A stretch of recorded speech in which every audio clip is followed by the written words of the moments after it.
সাজেকে আগুন, resort, cottage, দোকানপাট পুড়ে ছাই। কক্সবাজারে বিমান ঘাঁটিতে দুর্বৃত্তদের হামলা, গুলিতে যুবক নিহত, বাহিনীর 4 সদস্য আহত।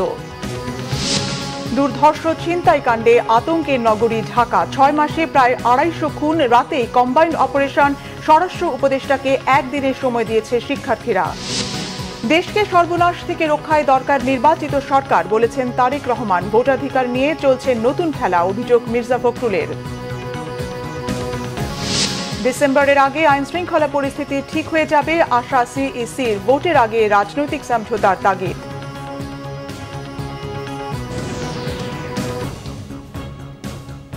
দেখছিলেন ক্রাউন সিমেন্ট সংবাদ শিরোনাম। রাঙামাটির পর্যটন কেন্দ্র সাজেকে ভয়াবহ আগুনে পুড়ে গেছে 30টি রিসোর্ট ও কটেজ এবং দোকানপাট। দুপুরে রুইলুই পর্যটন কেন্দ্রের অবকাশ রিসোর্ট থেকে আগুনের সূত্রপাত বলে জানিয়েছে স্থানীয়রা। মুহূর্তেই আগুন আশেপাশের রিসোর্টে ছড়িয়ে পড়ে। প্রখর রোদ ও বাতাসের কারণে আগুন ভয়াবহ হয়েছে। একের পর এক পুড়ছে রাস্তার দুই পাশের কটেজগুলো। আতঙ্কিত হয়ে কয়েকশো পর্যটক রিসোর্ট কটেজ থেকে বেরিয়ে যান। নিরাপদে তারা সাজেক ছাড়ছেন। আগুন নিয়ন্ত্রণে স্থানীয়দের সাথে কাজ করছে সেনাবাহিনী। আগুন ছড়িয়ে পড়া ঠেকানোর আপ্রাণ চেষ্টা করছেন তারা। সাজেকে কোনো ফায়ার সার্ভিস স্টেশন না থাকায় পরিস্থিতি ভয়াবহ রূপ নিয়েছে। কক্সবাজারে বিমান বাহিনীর নির্মাণাধীন ঘাঁটিতে হামলা, সংঘর্ষের ঘটনায় এক যুবক নিহত হয়েছে। আন্তঃবাহিনী জনসংযোগ পরিদপ্তর আইএসপিআর এক বিবৃতিতে জানায়, কক্সবাজার সংলগ্ন সমিতি পাড়ার কিছু দুর্বৃত্ত বিমান বাহিনী ঘাঁটিতে অতর্কিত হামলা চালিয়েছে। মোটরসাইকেলের কাগজপত্র না থাকায় একজনকে আটক করে ঘাঁটির ভিতরে নিলে সমিতি পাড়ার 2 শতাধিক মানুষ বিমান বাহিনীর ঘাঁটির দিকে অগ্রসর হয়। এতে বাধা দেয় বাহিনীর সদস্যরা। এ সময় কুচক্রী মহলের ইন্ধনে তারা বিমান বাহিনীর সদস্যদের উপর ইট পাটকেল ছোড়ে। দুর্বৃত্তদের ছোড়া ইটের আঘাতে কয়েকজন আহত হন, যার মধ্যে শিহাব কবির নাহিদ নামের এক যুবক হাসপাতালে মারা যান। তবে স্থানীয়দের দাবি, বিমানবন্দর সম্প্রসারণের জন্য জমি অধিগ্রহণ করে বিমান বাহিনী। এতে উচ্ছেদ আতঙ্কে পড়ে কুরুশকুল আশ্রয়ণ প্রকল্পের আশ্রিতরা। এক পর্যায়ে বিমান বাহিনীর সদস্যদের সঙ্গে সংঘর্ষ বাধে। এলাকাবাসীর অভিযোগ, এ সময় গুলিবিদ্ধ হয়ে নিহত হন নাহিদ। এই ঘটনায় এলাকায় উত্তেজনা বিরাজ করছে। বেপরোয়া ছিনতাই রাজধানী ঢাকাকে রীতিমতো এক আতঙ্ক নগরী করে তুলেছে। চরম নিরাপত্তাহীনতায় নগরবাসী। ছিনতাইয়ের শিকার ভুক্তভোগীরা দিচ্ছেন ঘটনার লোমহর্ষক বর্ণনা।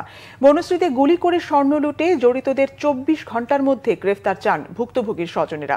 সিসিটিভির ফুটেজ দেখে কয়েকজনকে চিহ্নিত করা হয়েছে বলে জানিয়েছে পুলিশ। সেই সঙ্গে রাজধানী জুড়ে নেওয়া হয়েছে কড়া নিরাপত্তা। এস এম ফয়েজের রিপোর্টে বিস্তারিত। রাজধানীর বনশ্রীতে এভাবে ফিল্মি স্টাইলে গুলি, স্বর্ণ ও নগদ টাকা লুট।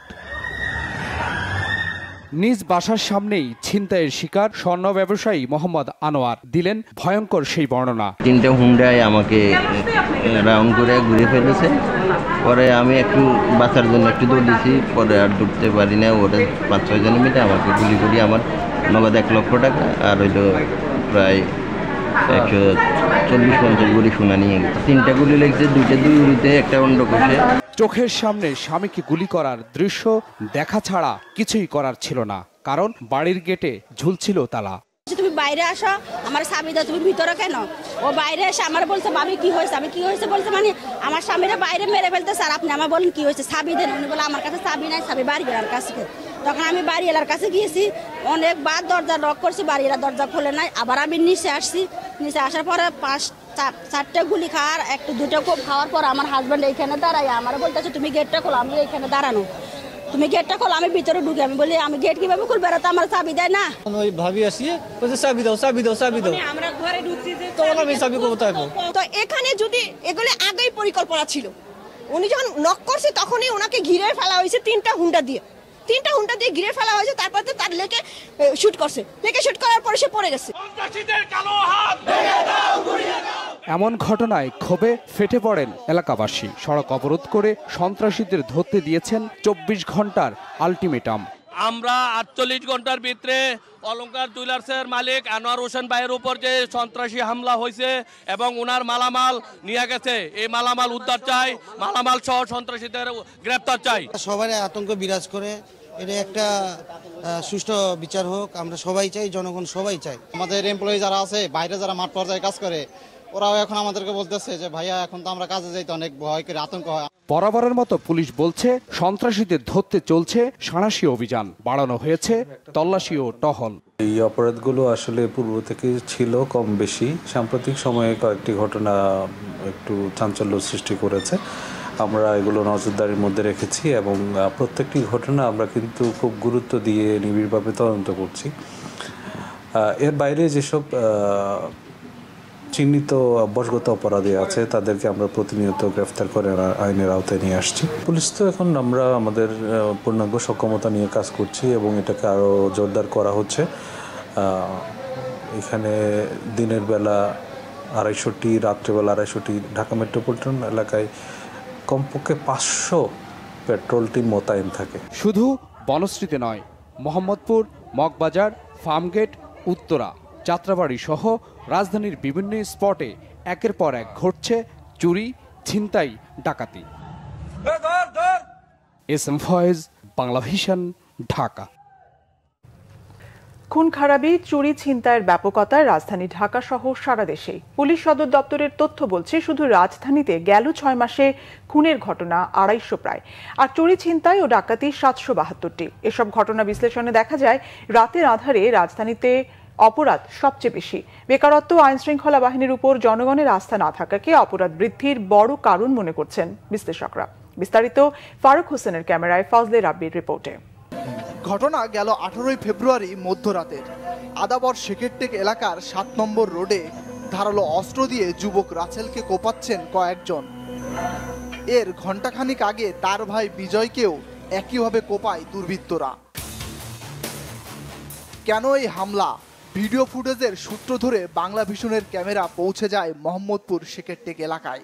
ভুক্তভোগী রাসেল ও বিজয় জানান, তুচ্ছ ঘটনাকে কেন্দ্র করে বাগবিতণ্ডায় জড়ান দুর্বৃত্তরা। এক পর্যায়ে হামলা চালায় তাদের ওপর। গ্রুপের লোক হেরাইছে, পারিল টল সবাই মনোনয়ন দিয়ে বিচারে ডাকছি। বিচারে আমি ডাকছি, আমার হেরা কোবাই হয়ে গেছে। হ্যাঁ মামার বলে আমি কি কইছি, কিন্তু কোনো কিছুই কই নেই। আমি ওই প্যান বানিয়ে দিয়েছি, কাউকে বাগে দিয়েছি, এই পর্যন্তই স্যার। হ্যাঁ বাইক নাই আমার কোবাই দিছে। আমি এমন কোনো অপরাধ করি না স্যার, আপনি আমার ব্যাকগ্রাউন্ড দেন। এলাকার মানুষের জিজ্ঞাসা যদি আমি খারাপ হয়ে থাকি, আমার যা বিচার করার আপনারা করবেন, আমি মাথা ব্যথা লমু, কিন্তু ওরা এমন করার মানটা কি স্যার আমি বুঝি নাই। বেশ কয়েকটি সিসিটিভি ফুটেজ বিশ্লেষণ করে দেখা যায় রাত নামলেই রাজধানী জুড়ে ছড়িয়ে পড়ে আতঙ্ক। ধানমন্ডি, মিরপুর, মোহাম্মদপুর সহ রাজধানীর বিভিন্ন এলাকায় নামে অস্ত্রবাজরা, করে চুরি, ছিনতাই ও ডাকাতি। পুলিশ সদর দপ্তরের এক তথ্য বলছে রাজধানীতে গেল 6 মাসে খুন খারাপি আশঙ্কাজনক হারে বেড়েছে। চুরি, ছিনতাই, ডাকাতির ঘটনা অনেক। এর মধ্যে বেশি খুন হয়েছে জানুয়ারি ও আগস্ট মাসে।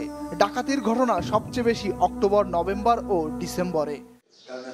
দেশের আইন শৃঙ্খলার অবনতি ও অপরাধের এমন ব্যাপকতার জন্য বেকারত্ব ও আইন শৃঙ্খলা বাহিনীর ওপর জনগণের অনাস্থাকেই বড় কারণ হিসেবে দেখছেন এই নিরাপত্তা বিশ্লেষক। মানুষ যদি চাকরি না থাকে, মানুষ যদি বেকার থাকে, তাহলে কিন্তু আপনার অপরাধী হতে বাধ্য। আপনি এখন দেখেন, আজকে থেকে 6 মাস আগে আর আজকে বাংলাদেশে অনেক বেশি, হাজার হাজার লোক বেকার, কলকারখানা বন্ধ হয়ে যাওয়াতে। তো তাদেরকে যদি আমরা ইমিডিয়েটলি না আনি, পুলিশের তো একটা ক্ষমতার সীমাবদ্ধতা আছে। তবে আইন শৃঙ্খলা পরিস্থিতির নিয়ন্ত্রণ বলে দাবি পুলিশের। টহল অভিযান, অপরাধ প্রবণতা জায়গাগুলো চিহ্নিত করার কথা জানায় আইন শৃঙ্খলা বাহিনী। তো যে প্রথাগত অপরাধগুলো হচ্ছে ঢাকায়, আমরা দেখছি বিভিন্ন সময় সেগুলো আমাদের নজরে আসছে এবং আমাদের নিয়মিত অভিযানগুলো চলছে। যেসব অভ্যাসগত অপরাধী রয়েছে তাদেরকে আমরা গ্রেপ্তার করে আইনের আওতায় নিয়ে আসছি। প্রতিরোধমূলক ব্যবস্থার মধ্যে আমাদের টহল কার্যক্রম রয়েছে, অপরাধীর সম্পর্কে তথ্য সংগ্রহ চলছে, গোয়েন্দা নজরদারি বাড়ানো হয়েছে। বর্তমান বাস্তবতায় অপরাধ নিয়ন্ত্রণে আইন শৃঙ্খলা বাহিনীর পাশাপাশি সর্বসাধারণকে এগিয়ে আসার আহ্বান এই পুলিশ কর্মকর্তার। আমরা আমাদের সর্বশক্তি দিয়ে চেষ্টা করছি। ফজলে রাব্বি, বাংলা ভিশন, ঢাকা। আইন শৃঙ্খলা পরিস্থিতির উন্নয়নে রাত থেকে কম্বাইন্ড অপারেশন ও টহল চলবে বলে জানিয়েছেন প্রধান উপদেষ্টার প্রেস সচিব শফিকুল আলম। সচিবালয়ে স্বরাষ্ট্র মন্ত্রণালয়ের কোর কমিটির সভা শেষে কথা জানান তিনি। এ সময় পরিস্থিতি নেতিবাচক নয় দাবি করে স্বরাষ্ট্র উপদেষ্টা জানান, আইন শৃঙ্খলা বাহিনীকে প্রয়োজনীয় পদক্ষেপের নির্দেশনা দেওয়া হয়েছে। রিপোর্ট রিশান নাসরুল্লাহ। দেশ জুড়ে হঠাৎ করে বেড়েছে অপরাধ, ছিনতাইয়ের শিকার হচ্ছেন রাজধানীর মানুষ। স্বরাষ্ট্র উপদেষ্টার পদত্যাগের দাবি, অন্যদিকে মধ্যরাতে গণমাধ্যমের সামনে স্বরাষ্ট্র উপদেষ্টা। এমন পরিস্থিতিতে সোমবার সচিবালয়ে সার্বিক আইন শৃঙ্খলা বিষয়ে বৈঠকে বসে কোর কমিটি। বৈঠক শেষে প্রধান উপদেষ্টার প্রেস সচিব বলেন, অন্তর্বর্তী সরকার উদ্বিগ্ন বলে দ্রুত ব্যবস্থা নেওয়ার চেষ্টা করছে। পুরো ঢাকা এবং যে সমস্ত জায়গায় আমরা দেখছি যে আইন শৃঙ্খলা পরিস্থিতি কিছুটা অবনতি হয়েছে, সেই সমস্ত জায়গায় আমরা পেট্রোল বাড়াবো, যথাসম্ভব পেট্রোল। এবং এই পেট্রোলটা আজকে রাতের থেকে, আজকে সন্ধ্যার থেকে আপনারা দেখবেন, পুরো ঢাকা শহরেই দেখবেন। এবং এটার জন্য যেটা করা হচ্ছে সেটা হচ্ছে যে কম্বাইন্ড পেট্রোল করা হবে।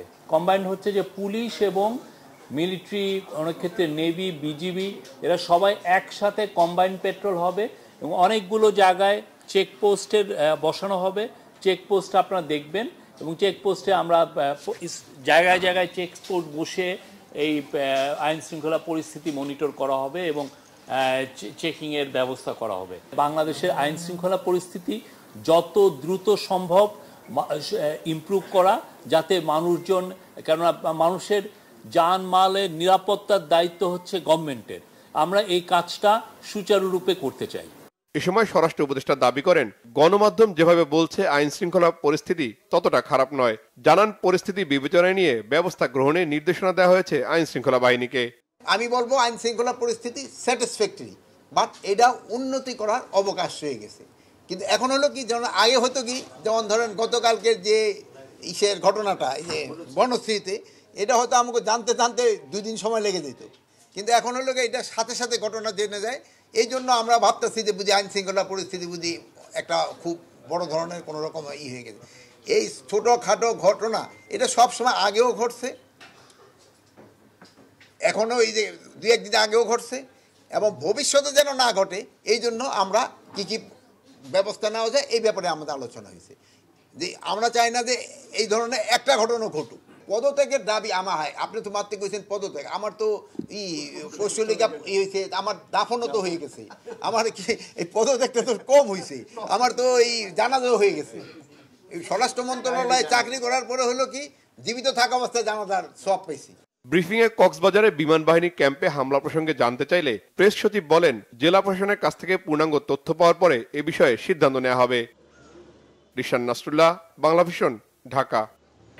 স্বরাষ্ট্র উপদেষ্টার পদত্যাগ সহ 9 দফা দাবি বাস্তবায়ন না হলে আগামীকাল কঠোর কর্মসূচির হুঁশিয়ারি ও মশাল মিছিলের ঘোষণা দিয়ে স্বরাষ্ট্র মন্ত্রণালয়ের দিকে গণপদযাত্রা কর্মসূচি শেষ করেছে বিক্ষোভকারীরা।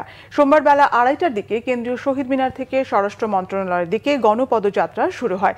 বেলা 3টার দিকে শিক্ষা ভবনের সামনে আইন শৃঙ্খলা রক্ষাকারী বাহিনী মিছিলকারীদের আটকে দেয়। এ সময় পদযাত্রায় অংশ নেওয়া শিক্ষার্থী তরুণদের সঙ্গে পুলিশের ধাক্কাধাক্কি হয়। আন্দোলনকারীরা পুলিশের প্রতিবন্ধকতা সরিয়ে ফেলে, তবে পুলিশের বাধার মুখে সামনে সচিবালয়ের দিকে এগুতে পারেনি।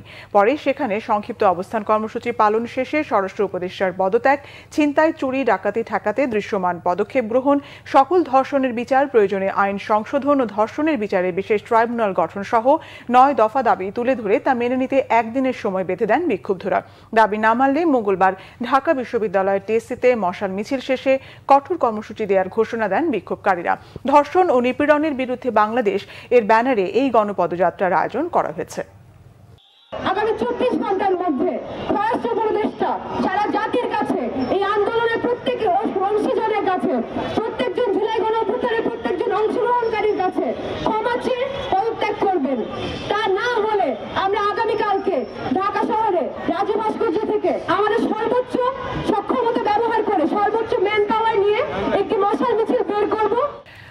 দেশ পরিচালনায় কিছু ক্ষেত্রে ব্যর্থতার দায় স্বীকার করে আইন উপদেষ্টা ডক্টর আসিফ নজরুল বলেছেন, পরিস্থিতি উত্তরণে আন্তরিকতার কোনো ঘাটতি নেই।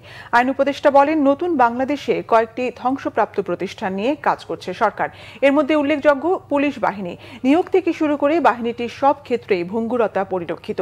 রাজধানীর রাজশাহীর পিটিআই সম্মেলন কক্ষে এক কর্মশালায় যোগ দিতে গিয়ে সাংবাদিকদের একথা বলেন তিনি আরও বলেন, ফ্যাসিবাদের দোসররা কোটি কোটি টাকা খরচ করে আইন শৃঙ্খলা পরিস্থিতির অবনতি ঘটানোর চেষ্টা করছে। একই অনুষ্ঠানে আইজিপি বাহারুল আলম বলেন, একটি গোষ্ঠী চাচ্ছে না দেশে স্থিতিশীল পরিস্থিতি বিরাজ করুক। অপারেশন ডেভিল হান্টে গুরুত্বপূর্ণ অপরাধীরা ধরা পড়ছে বলেও জানান তিনি। সোজা করে বলতে চাই, আমরা ধ্বংস হয়ে যাওয়া প্রতিষ্ঠান নিয়ে কাজ শুরু করেছি। এটা একটা বড় চ্যালেঞ্জ। আবার এখানে আপনারা জানেন, যারা পতিত ফ্যাসিস্ট শক্তি আছে, এরা তো আপনার কিছু লোক পালিয়েছে, মেজরিটি তো দেশে থেকে গেছে, এবং তাদের হাতে হাজার হাজার কোটি টাকা। এগুলি তো বানানো কথা না, আপনারা জানেন। টাকা থাকলে এবং বদমতলব থাকলে অনেক আইন শৃঙ্খলা পরিস্থিতি নষ্ট করার মতো অনেক কিছু করা যায়। তাদের একটা রোল থাকতে পারে এবং আছে বলেও আমরা অনেকে বিশ্বাস করি। এছাড়া আপনার যারা আপনার স্বভাবগত অপরাধী, তাদেরও অবশ্যই ভূমিকা আছে এখানে। আমাদের ব্যর্থতা আছে, এটা অস্বীকার করার কোনো রকম উপায় নাই। কিন্তু আপনাদেরকে একটা জিনিস বলতে চাই, আমাদের এই ব্যর্থতা উত্তরণের জন্য প্রচণ্ড তাড়না এবং চেষ্টা আছে। এই গভর্নমেন্টের যেটা কমিটমেন্ট যে আমরা হিউম্যান রাইটসের প্রত্যেকটা অ্যাসপেক্ট অবজার্ভ করেই আমরা অপরাধ নিয়ন্ত্রণে আনবো। বড় সন্ত্রাসকারী, চোরাকারবারি, মাদক ব্যবসায়ী ধরা পড়ছে। সেনাবাহিনী প্রধান জেনারেল ওয়াকারুজ্জামান বলেছেন, যতদিন একটা নির্বাচিত সরকার দায়িত্ব না নেবে ততদিন শান্তি শৃঙ্খলা রক্ষায় কাজ করে যাবে তার বাহিনী। দুপুরে সাভার ক্যান্টনমেন্টে ফায়ারিং প্রতিযোগিতায় বিজয়ীদের মাঝে পুরস্কার বিতরণী অনুষ্ঠানে যোগ দিয়ে তিনি একথা বলেন। ধৈর্য রেখে পেশাদারিত্বের সাথে দায়িত্ব পালনে সেনা সদস্যদের নির্দেশনা দেন তিনি। আইন শৃঙ্খলা রক্ষায় যতটুকু প্রয়োজন ততটুকুই বল প্রয়োগ করে কাজ করে যেতে বলেন তিনি। এ সময় সেনাবাহিনী প্রধান নিজে ফায়ারে অংশ নেন। সাভার সেনাবাহিনীর ৯ম পদাতিক ডিভিশনের জিওসি মেজর জেনারেল মঈন খান সহ সেনাবাহিনীর ঊর্ধ্বতন কর্মকর্তারা সেখানে উপস্থিত ছিলেন। শান্তি শৃঙ্খলা রক্ষার কাজে আমরা ব্যস্ত। দেশ ও জাতির জন্য এই কাজটা আমাদের করে যেতে হবে।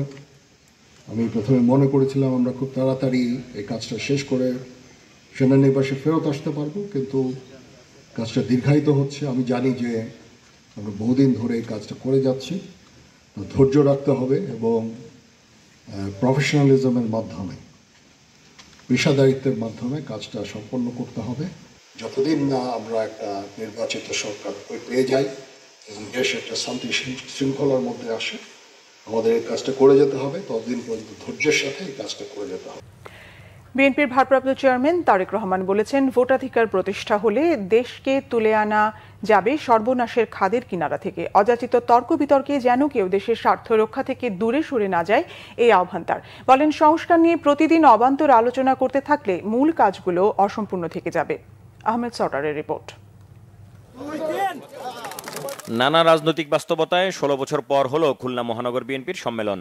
সোমবার সকালে সার্কিট হাউস মাঠে সম্মেলনের উদ্বোধন করেন বিএনপি চেয়ারপারসনের উপদেষ্টা আমানুল্লাহ আমান। সম্মেলনের উদ্বোধনী অনুষ্ঠানে লন্ডন থেকে ভার্চুয়ালি যোগ দেন দলের ভারপ্রাপ্ত চেয়ারম্যান তারেক রহমান। এ সময় তারেক রহমান বলেন, গণতান্ত্রিক প্রক্রিয়ার অংশ হিসেবে দলের সম্মেলন হচ্ছে।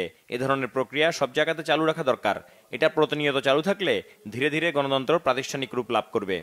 আমরা যত বেশি গণতন্ত্র প্র্যাকটিস করব, যত বেশি ভোটের প্রক্রিয়াটি আমরা প্র্যাকটিস করব, তত ধীরে ধীরে ভালো মানুষগুলো, যেই মানুষগুলোকে সমাজ চায়, যেই মানুষগুলোকে সমাজের প্রয়োজন, দেশের প্রয়োজন, যে মানুষগুলোকে প্রয়োজন সার্বিকভাবে বৃহৎ জনগোষ্ঠীর প্রয়োজন, সেই মানুষগুলো পর্যায়ক্রমিকভাবে সামনে চলে আসতে সক্ষম হবেন।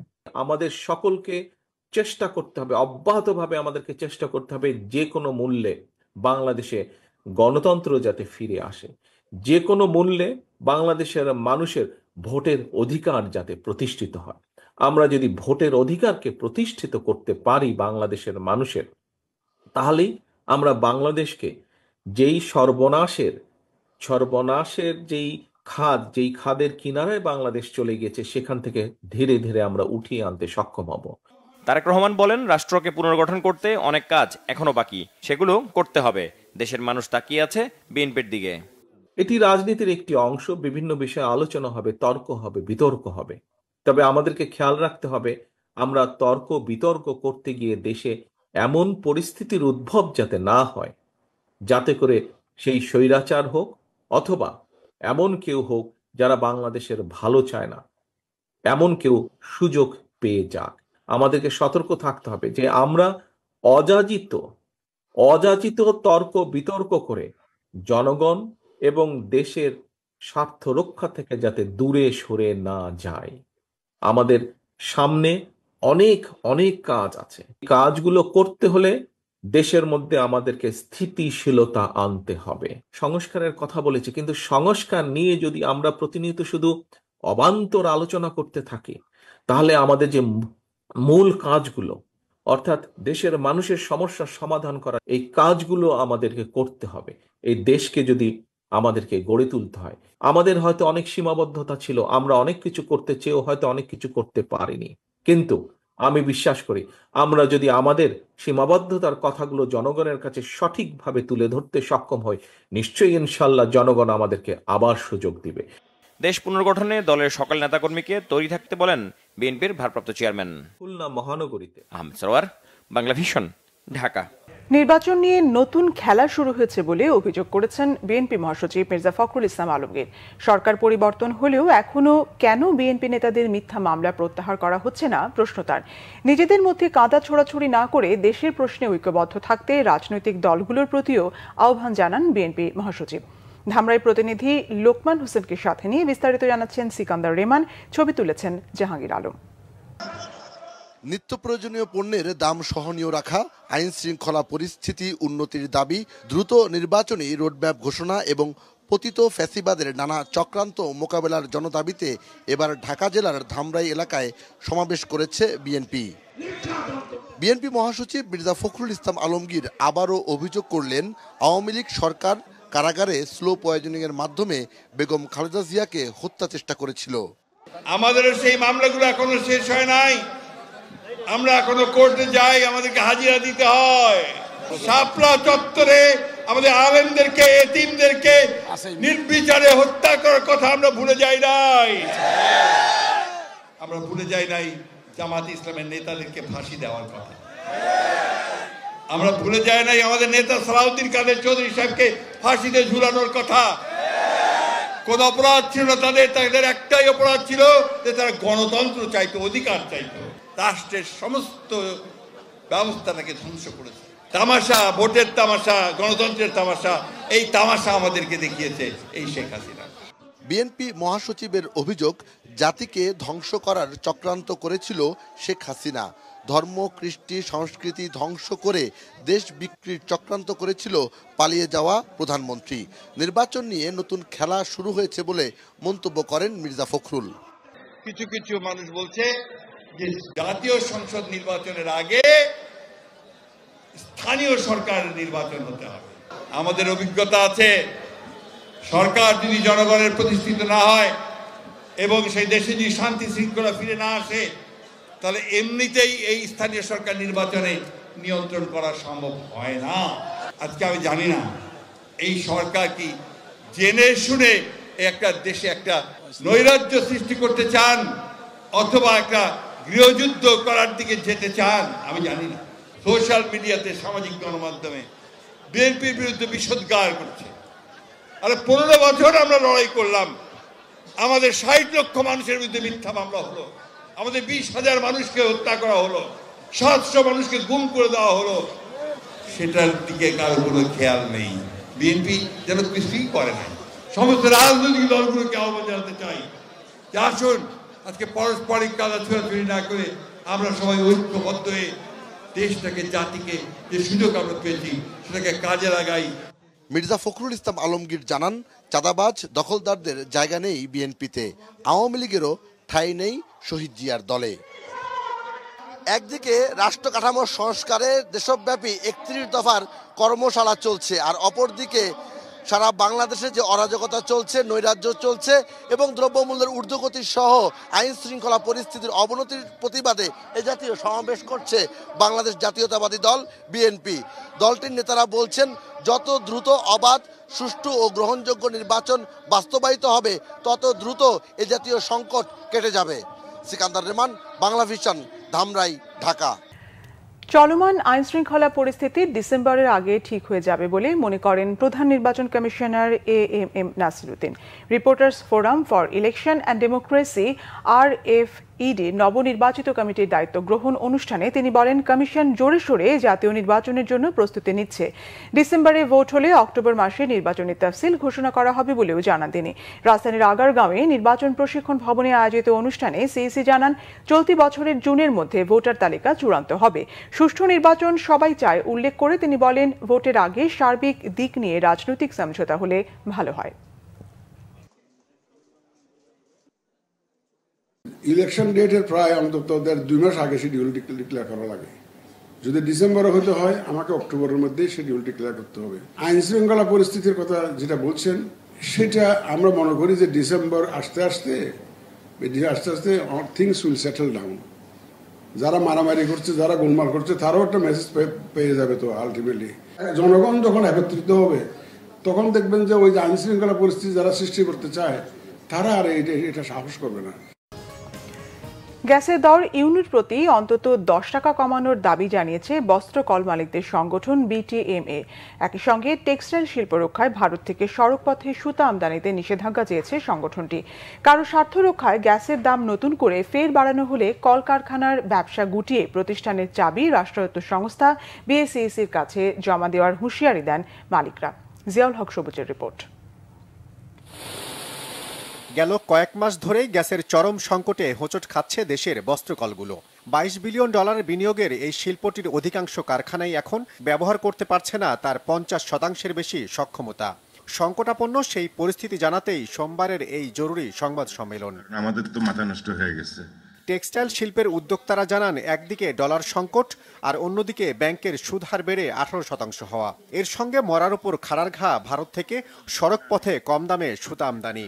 এখন তারা যদি সুতাটা ওদের দেশে বানায়, কর্মসংস্থান ওদের দেশে হচ্ছে, ওদের জন্য ভালো, ওদের ইকোনমির জন্য ভালো, ভ্যালু এডিশনটা ওদের দেশে হচ্ছে, ওদের জন্য ভালো। ওরা কিন্তু ওদের ভালোটা বুঝে। আমার সরকার আমার ভালোটা বুঝে না। এখন সেম একই জিনিসটাই হতে যাচ্ছে। সিকিম যেরকম ওরা নিয়ে গেছে, পাট শিল্প নিয়ে গেছে, এখন আমাদের আরএনজি নিয়ে টানাটানি শুরু হয়ে গেছে। বস্ত্রকল মালিকরা জানান, সরকার নিরবচ্ছিন্ন গ্যাস বিদ্যুৎ দেওয়ার প্রতিশ্রুতি দিয়ে দাম বাড়ালেও কথা রাখেনি। উল্টো বিশেষ গোষ্ঠীর কমিশন ও লুটপাট আড়াল করতেই পোশাক কারখানার মালিকদের উপর চাপানো হচ্ছে গ্যাসের অযৌক্তিক দর। অতি বিলম্বে আমাদের গ্যাসের প্রাইস, যেটা ওয়েট এন্ড এভারেজ প্রাইস 20 টাকা নিচে কালকে থেকে প্রদান করা এবং নিরবিচ্ছিন্ন গ্যাস সাপ্লাই করা। দ্বিতীয়, আমাদের যে বর্ডার, এই বাই রোড বর্ডারটাকে বন্ধ করা। আমাদের গ্যাস বিল 14 টাকা থেকে 30-32 টাকা করা হয়েছে, সেটা কোনো 1 বছর এখনো হয় নাই।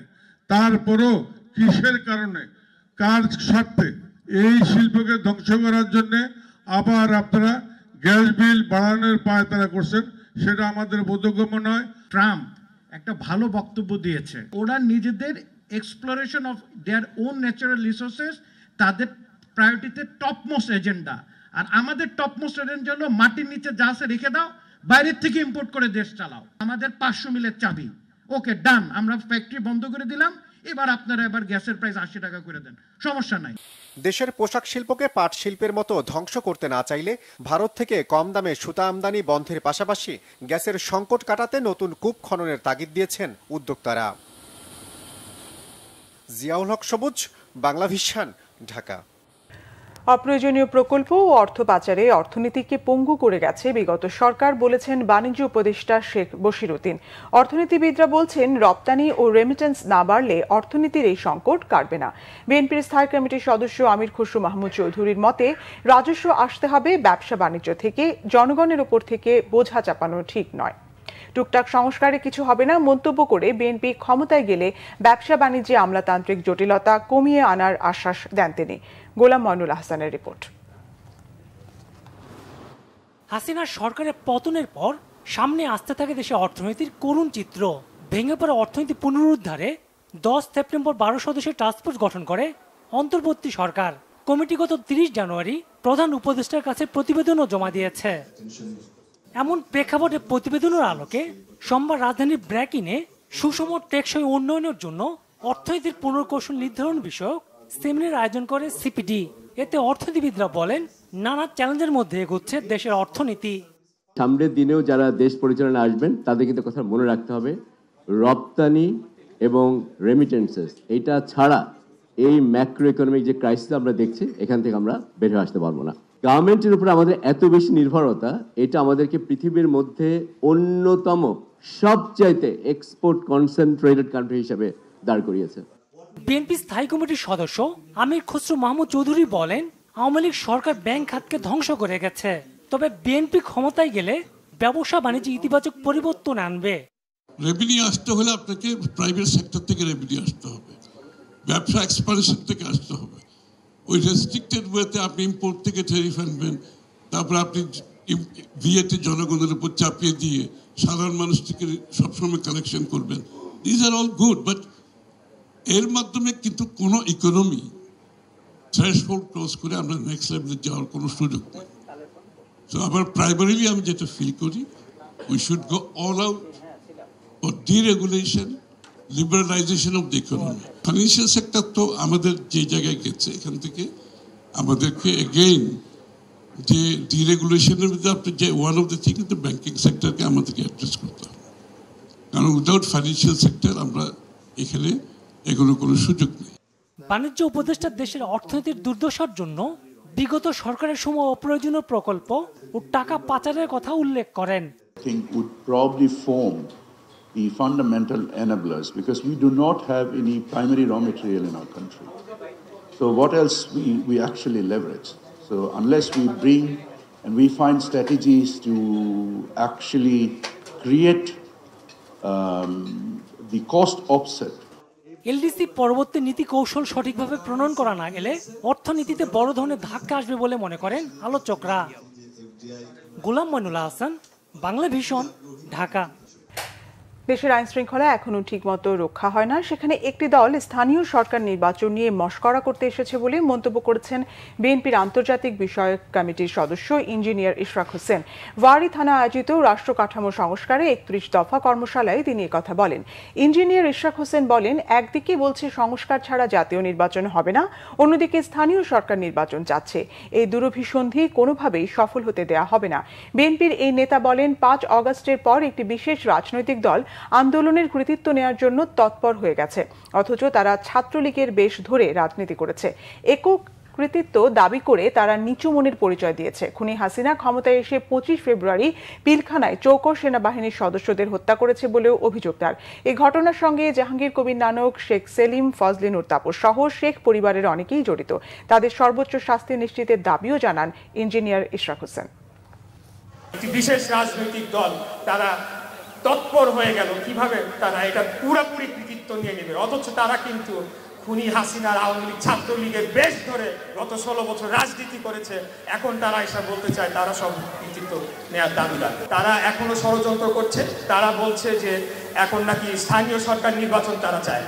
বাংলাদেশের আইন শৃঙ্খলা রক্ষাই তো ঠিক মতো করা হয় না, এখনো চাপাতি দিয়ে রাতের বেলা ছিনতাই হচ্ছে, ডাকাতি হচ্ছে, আর আপনারা আসছেন স্থানীয় সরকার নির্বাচনে মশকরা করতে আমাদের সাথে।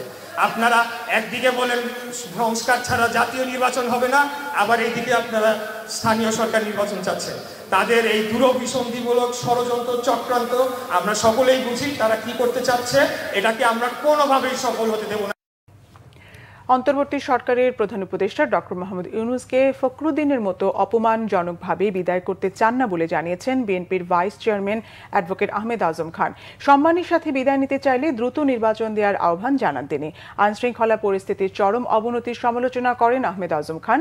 নাটোর শহরের ভবানীগঞ্জ মোড়ে বিএনপির সমাবেশে তিনি বলেন, নির্বাচিত সরকার ছাড়া সমৃদ্ধ গণতন্ত্র মানবাধিকার প্রতিষ্ঠা হবে না। সমাবেশে প্রধান বক্তা ছিলেন বিএনপির নির্বাহী পরিষদের সদস্য অ্যাডভোকেট এম রুহুল কুদ্দুস তালুকদার দুলু। এ সময় তিনি বলেন, জাতিসংঘ ঘোষণা করেছে শেখ হাসিনা খুনি, আন্তর্জাতিক ট্রাইব্যুনালে তার বিচার করা হবে। ডক্টর মোহাম্মদ ইউনূসকে বলতে চাই, আপনি নোবেল বিজয়ী ফখরুদ্দিনের মতো আপনাকে অপমানজনকভাবে বিদায় করতে চাই না, আপনাকে সম্মানের সাথে বিদায় জানাতে চাই। তাই নির্বাচন দিন।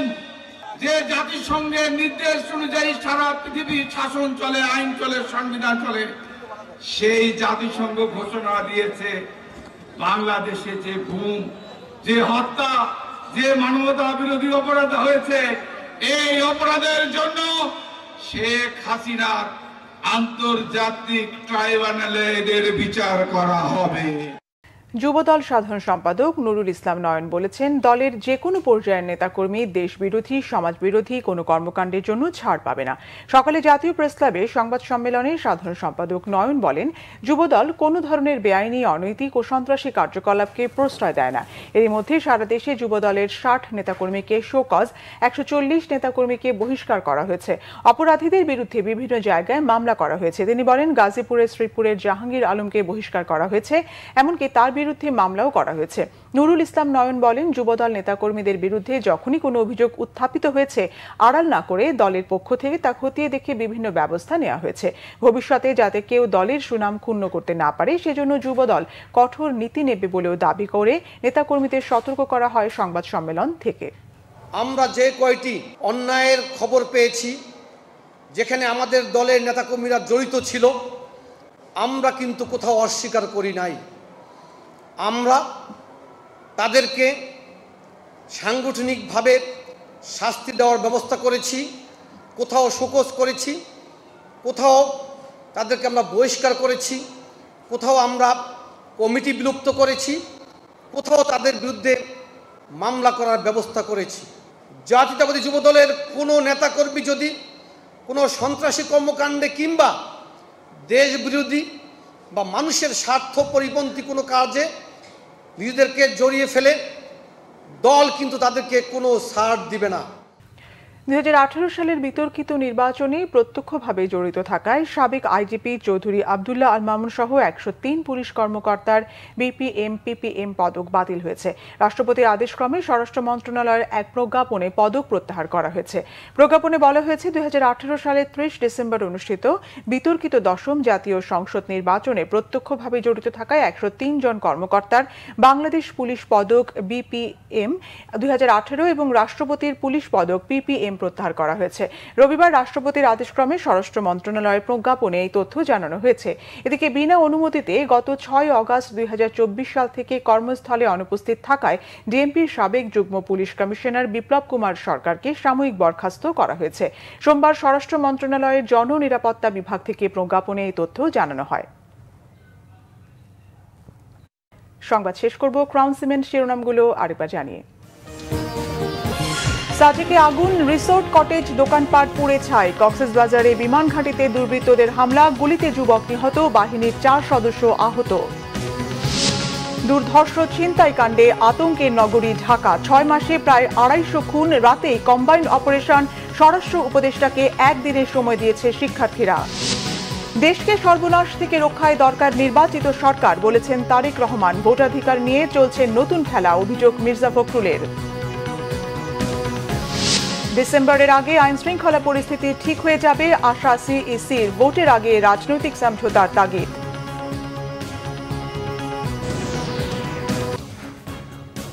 এই ছিল এখনকার মতো। পরের সংবাদ রাত 10:30টায়, 9টায় নিউজ 20। এছাড়া বাংলাদেশের সংবাদ ও সংবাদ সংশ্লিষ্ট অনুষ্ঠান দেখতে ভিজিট করুন www.bvnews24.com ও facebook.com/banglavisionnews এবং সাবস্ক্রাইব করুন youtube.com/banglavisionnews। ধন্যবাদ।